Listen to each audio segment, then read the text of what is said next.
En pleine négociation au Parlement du projet de loi dit pouvoir d'achat, Olivier Véran, nouveau porte-parole du gouvernement et ministre en charge du renouveau démocratique, s'est déplacé à La Rochelle pour discuter et recueillir les doléances des salariés de Sélénium Médical. Après une visite rapide des installations high-tech de l'entreprise spécialisée dans la gestion plastique, le traitement et l'emballage des dispositifs médicaux, le ministre, accompagné du directeur du site François Peu-du-Vallon, s'est réuni avec quelques salariés en compagnie de la presse, mais aussi du préfet de la Charente-Maritime Nicolas Basselier et des deux nouveaux députés de la majorité présidentielle du département, Christophe Plassard et Anne-Laure Babot. Objet de cette réunion, écouter les salariés et discuter avec eux de leur pouvoir d'achat et des problématiques de vie rencontrées.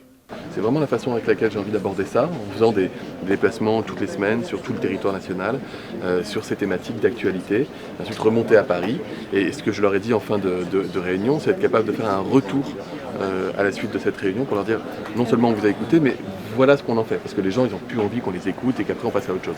3 sujets importants ont été soulevés et sont revenus en boucle pendant cette heure d'échange: les salaires, le coût de l'énergie et de l'alimentation, les déplacements, le prix des logements et la difficulté de se loger à La Rochelle. L'essence a augmenté et depuis même un peu avant cette fameuse crise du Covid. Déjà avant 2020. Un petit peu. Mais là après ça a vraiment accentué les choses.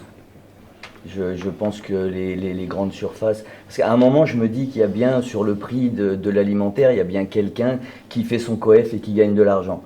Et j'ai l'impression que ces gens-là, eux, justement, n'ont pas diminué leur marge. Ils achètent certainement peut-être plus cher, mais revendent aussi plus cher. Et cette partie d'augmentation, c'est nous, le consommateur final.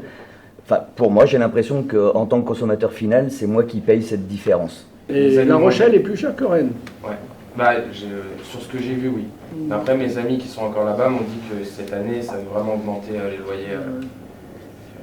Les amis qui ont changé de logement, ils m'ont dit que les prix... C'est pour ça que beaucoup de salariés sont obligés de s'éloigner de leur lieu de travail. Ouais. En fait, quand l'inflation, quand le coût de la vie augmente, les loyers augmentent. Quelqu'un qui met en location un logement et qui vit de ça, il vous dira le coût de la vie augmente de 5% pour moi, donc je vais augmenter le loyer de 5%. Et en fait, on fait en sorte que ça augmente moins pour qu'il y ait moins de répercussions sur les gens. Donc c'est un dispositif exceptionnel qui passe par une loi d'ailleurs, sur une année pour faire face à l'inflation. Sinon, vous avez l'évolution des loyers, elle dépend du marché, c'est-à-dire de la rareté des biens.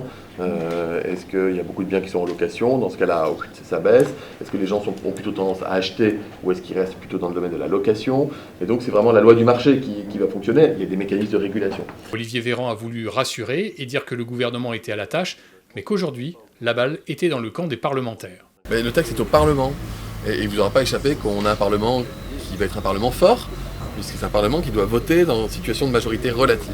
Donc si les parlementaires décident que pour eux c'est un point qui est très important, le gouvernement est ouvert. C'est ça que nous disons. Et quant au relevé du plafond des heures supplémentaires défiscalisées, jugé par certains comme un appel du pied aux Républicains. C'est la main tendue aux Français. Et c'est pas, je veux dire, vous avez des Français qui votent à gauche et qui considèrent que les heures supplémentaires, c'est compliqué, et si elles étaient un petit peu mieux payées, ce serait mieux. Je crois même que si vous posez la question à tous les Français qui font des heures supplémentaires, ils seront d'accord pour reconnaître que l'heure supplémentaire, c'est un effort supplémentaire qui doit leur permettre de gagner un peu plus, qu'ils soient de gauche ou qu'ils soient de droite. Merci à tous.